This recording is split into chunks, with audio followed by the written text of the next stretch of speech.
Hey everyone, Mark Price here, devslopes.com, and today we're going to talk about JavaScript objects.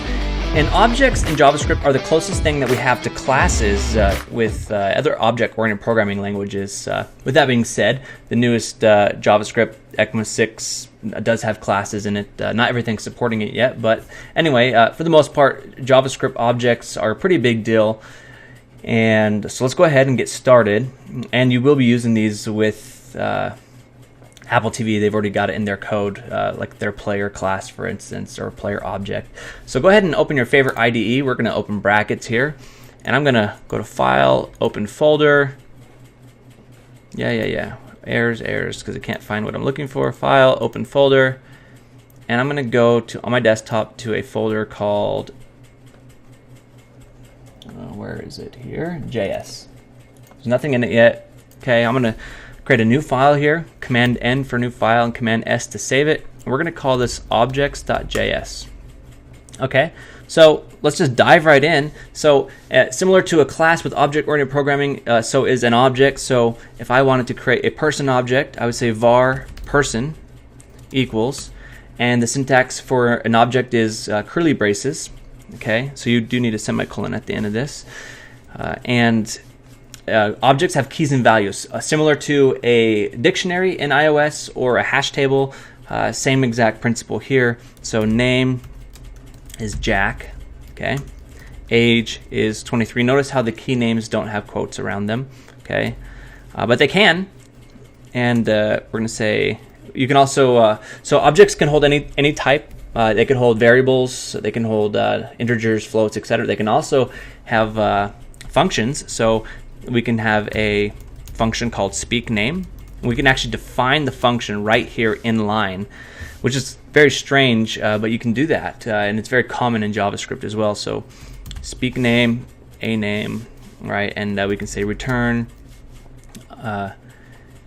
hello, and then hello plus a name.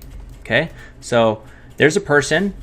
And let's just access some things in it here. Let's for instance, let's print out the name of the person. So we can say console.log person.name. Okay. And so if I open my terminal and I navigate onto my desktop, cd desktop and cd.js, there's my objects.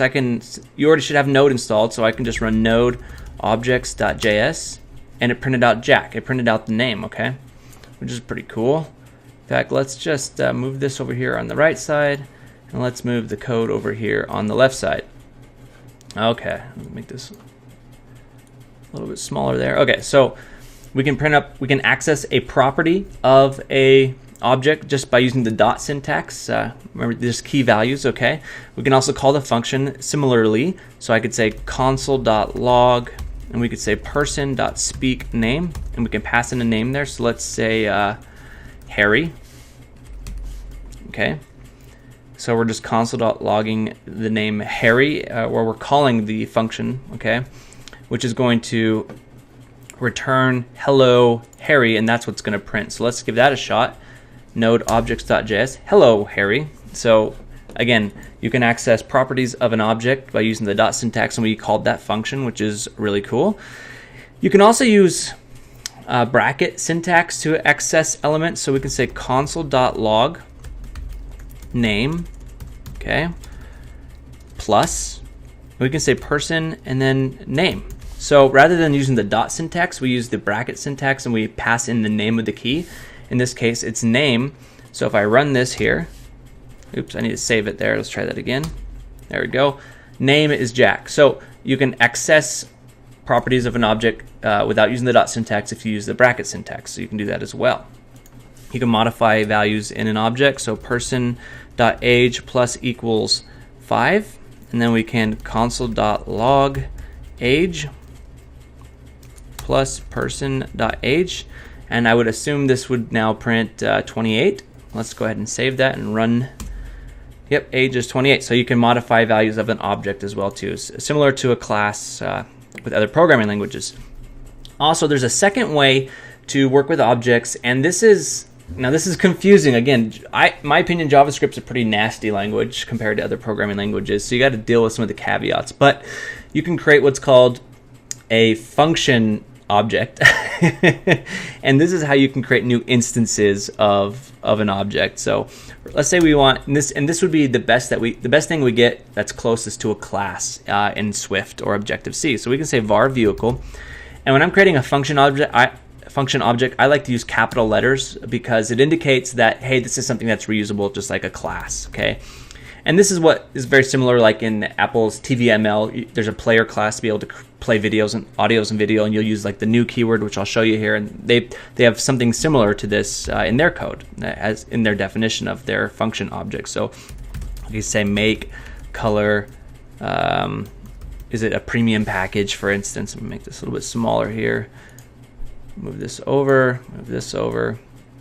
Okay, so we're just creating a JavaScript function, but it's a function type object, and what we're going to do is just design it like a class with Swift so we can make it reusable. So for instance, first off, when you're working with function objects, okay, you usually want to reference itself so you can access property members of it. We're not going to dive deep into that, but just know that you're going to want to reference the instance of the object itself, like so. Okay, and then we're going to set some properties, and you set properties of a function object using the this keyword.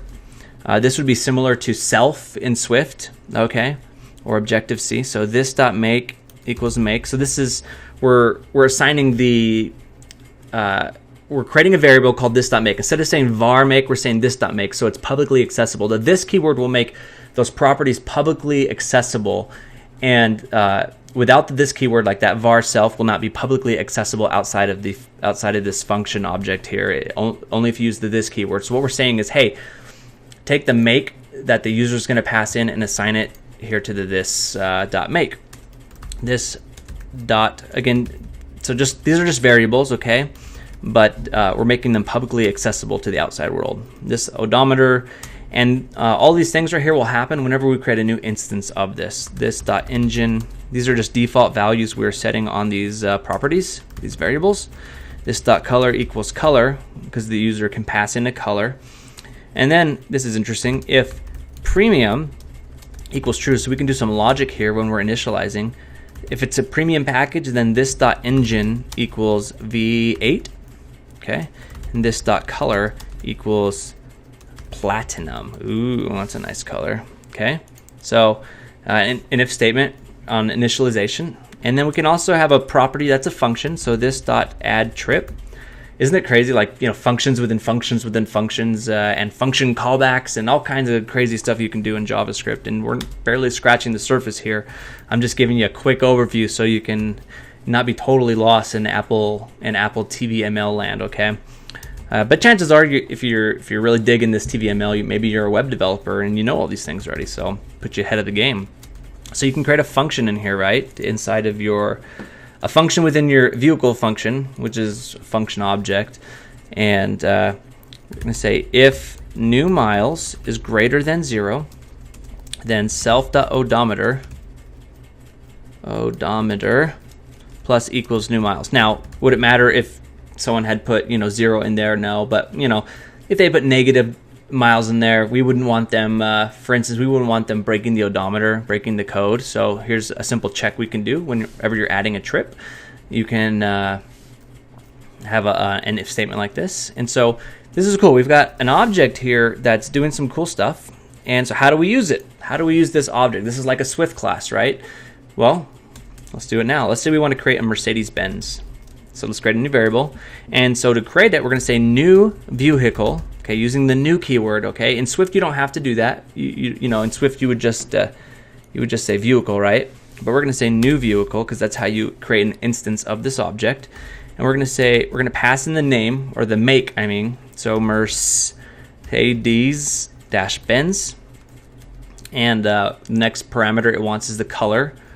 Okay, white. And is it a premium package? No. So we're going to say false.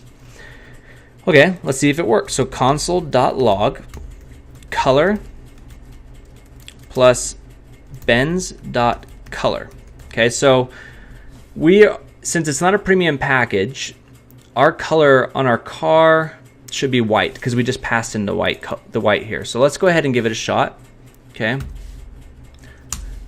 color white. So it definitely worked. So we created a new instance of it. We passed in the make, we passed in the color, and we passed in if it was a premium package or not, which it wasn't. And then all that information was stored here in the object and here in our bens variable, which is really cool. What else? We can print out the odometer. Console.log odometer. Odometer is one of those words where if I type it too fast, I always spell it wrong. Odometer. See, like that. Odometer. Let's make sure that worked. Odometer 0. Great. Okay, well, let's add some miles to that odometer and see how it works. So let's say bens dot add trip. Let's add 501 miles. And let's console.log odometer plus bens.odometer. And so we should see this printing out 501 now because we changed it. There we go. What happens if we try and add negative numbers? So bens.add trip, let's say negative 500.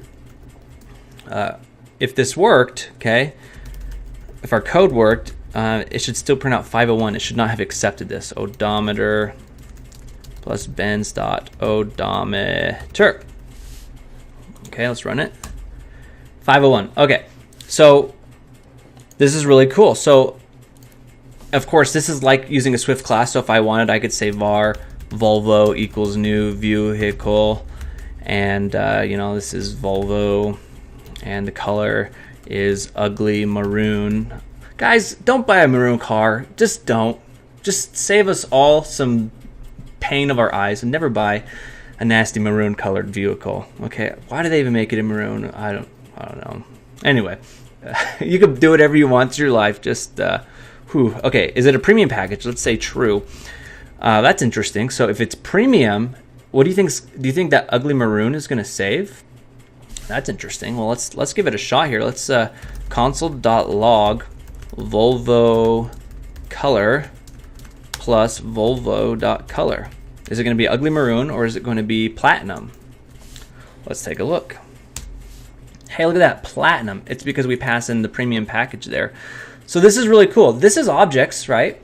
And so when you're looking in Apple TVML code and you see player equals new player and player dot this and that, this is what it is right here. These are objects, okay? And there's two types of ways of doing it. This is an explicitly declared object just right here in line. This is not reusable. I can't, on this top one here, I can't say, var person2 equals new person. You can't do that, okay? This object only has one instance and it's right here and it's in line, okay? So that's how that works. Now, even though this is a function object right here, we can still access things the same way as the other objects. So if I wanted to use the bracket syntax, I could just go ahead and do that here. I could say console.log and we could say color bracket syntax, okay? And then we could just say Volvo, and we could say color. Okay, same thing. So that's objects. Of course, objects can get as complex as they want to be. You can have functions within functions within functions and callbacks and all kinds of crazy things. But this is the basics of JavaScript objects. And so there's those two different types of ways of declaring it. So I hope this gets you a head start in working with Apple's TVML. And let's go ahead and move on and forward. And remember, to get your free live help, go to devslopes.com and click on chat room. I'm there all the time, as well as a huge community of other students.